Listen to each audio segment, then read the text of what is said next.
So once you set up your free account for Canva and you've logged in, you come to this dashboard or home screen, and you can choose to either create a design up here, or you can select the kind of design that you're looking at. So we're talking about social media, and we can actually pick the specific social media that we want to work on. So say it's a Facebook post. You can see all the different options. All the social media platforms have different image size requirements, but you don't have to know them if you use Canva. You just pick Facebook post for Facebook, or Instagram for Instagram, or Twitter, and it will automatically create something that is exactly the right size for a Facebook post. So that's the starting point. Choose your image size. The next thing is the tools that you can use to create your images are all the way down the side here. I'll come to templates in a minute, and uploads. Uploads is an area where you are invited to upload your own images, videos, or sounds, and then you can incorporate them into your designs, and that's what I tend to do mostly. But a lot of people don't have a lot of images, and so you can use the images that Canva has already got, and you can search them in this toolbar. There's a sort of combination of free and paid for ones. Everything with a little crown on is something that you would just have to pay for to use.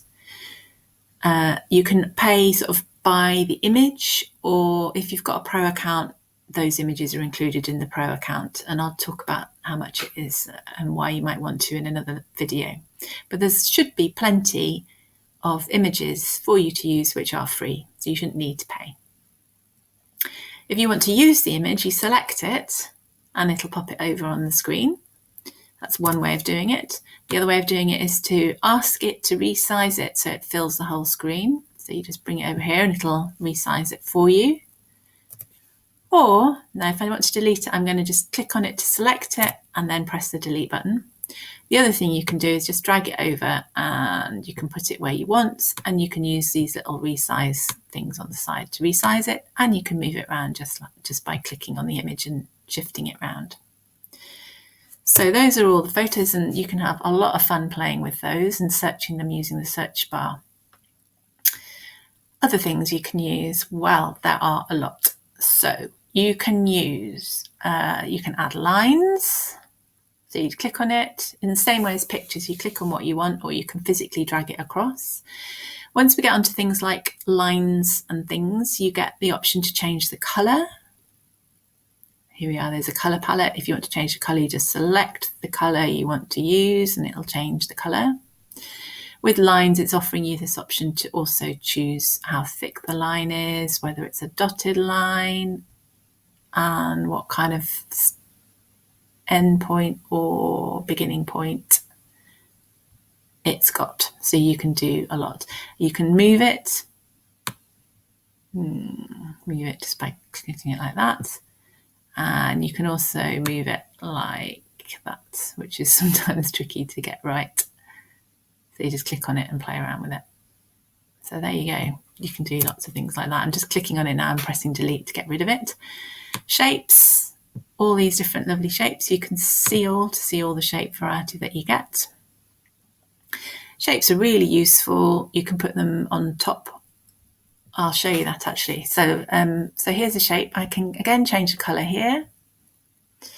And if I want to put, this is clever, if you want to put a picture in a shape, actually it's doing it behind it, isn't it? So you put a picture behind the shape.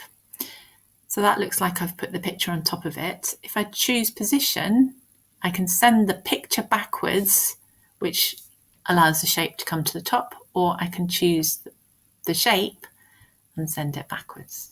So there's all sorts of things you can do there. You can change the transparency of this colour. So at the moment you can't see through it at all, but as I reduce the transparency, you can see through it a bit. This is useful for putting colour washes on things. So again, I'm going to select the image, delete it, pressing the delete key, go back to my blank screen. So that is shapes. Now then, how do I just get back to the whole elements menu, gradient, arrow, lines? I want to look at frames. in Elements. I'm going to click onto text and then I'm going to click back onto that. Oh, come on. Frames. Sorry, I don't want to confuse you. Here we go, here are frames. So the Elements menu has got lots of sub-menus to find your way around, which I'm obviously not very good at. But so frames are slightly different for shapes because this is the one where you can put the photo either behind it or actually in it. And then you can resize it and you can move it around. What other elements have we got? Text is a really important one. I'm going to just delete that and I'm going to delete the frame.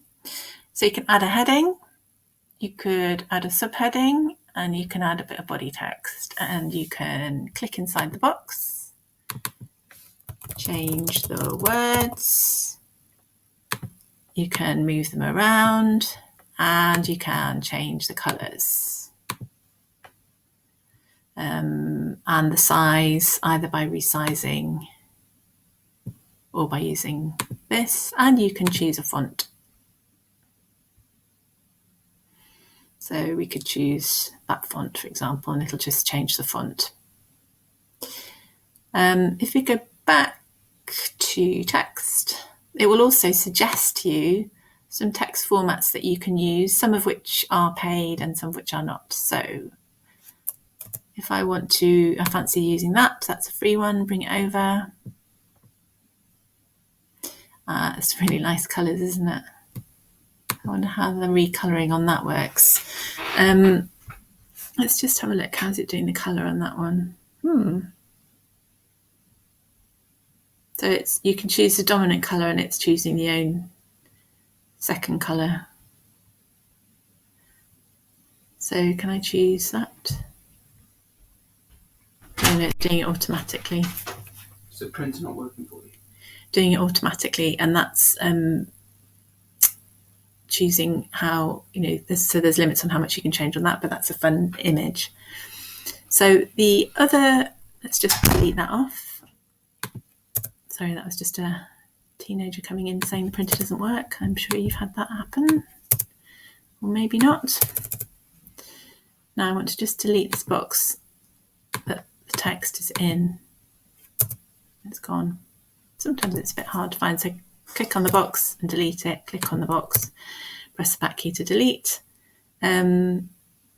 So we've done text, we've looked at some of the elements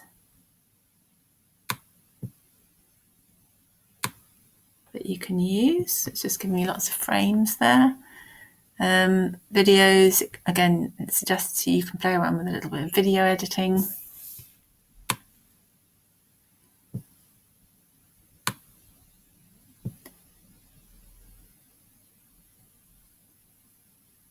Here are you going over the Golden Gate Bridge in San Francisco. We'll pop that on use that on your social media. Same thing, you can search for all the videos so we can search for dogs. Some of these are pro. A lot of those are pro actually. Happy dog. So you can find lots and lots of different images, and you have to search a bit harder for the free ones, but they are there. Background. There you go. Lots of different backgrounds you can be using. Just click on them. The paid for ones will show up with this hatching effect on them. So if I just quickly go back to templates, we can apply what we've been learning. So if I choose a template, and you can again search all the templates, the ones that you like Pancake Day. Let's just do that, Pancake Day.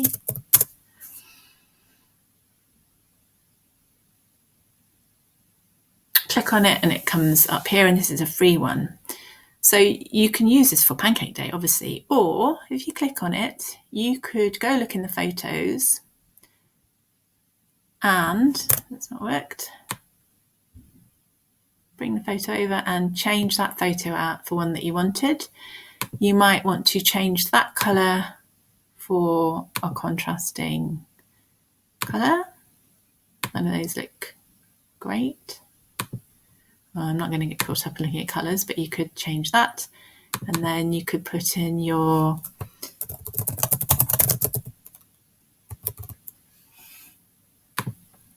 you can change all the font by typing in it. You can change the font colour in the way that we discussed, and you can change what kind of font it is, and create your image based on a template that some designer has already created. So it will look lovely because it's got this designer's eye, but be super, super quick for you to create. So that's an overview quickly about the tools available in this toolboard of Canva.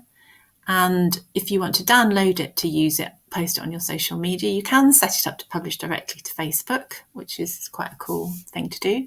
But I'm just going to show you how to download. So it'll suggest how you want to download it. Mostly for social media, you're going to use the PNG option. If you've just got one image here, you can just do download. It'll tell you it's downloading. And then it's putting it on my G drive, and it's suggesting that this is the name, but you can edit the name. This is Pancake Day image. And you might want to say it's Facebook so that you know what dimension it is. And there you are, the download complete. It'll show you in the folder. So go to my folder. I've got my Pancake Day image, which is ready for me to then upload onto my Facebook. The super cool thing about Canva is that you can duplicate the pages really quickly, just like that. You could then use a different photo, a nice free one. Again, you can either click on it like that, or you can bring it over like that. Then we can maybe put a green on there. Okay, hang on, let's just see if I can show you this. So colours. This is really cool. Look, if you click on the photo, it's showing you the colours in the photo, which means that when you're selecting this bit, if you want something that goes nicely with the photo, you should be able to use a suggestion that matches with the photo. That's quite nice, isn't it? Or that. That's a really cool aspect of Canva. And you can either use the same words, if you're posting in separate places, it's a similar message, or you can change up the message a bit. But then in seconds, you've created a second image to help with your social media scheduling. And that's a kind of backbone of batching. So I'm going to stop there because we covered quite a lot of ground. But that is a super quick introduction to how to use Canva.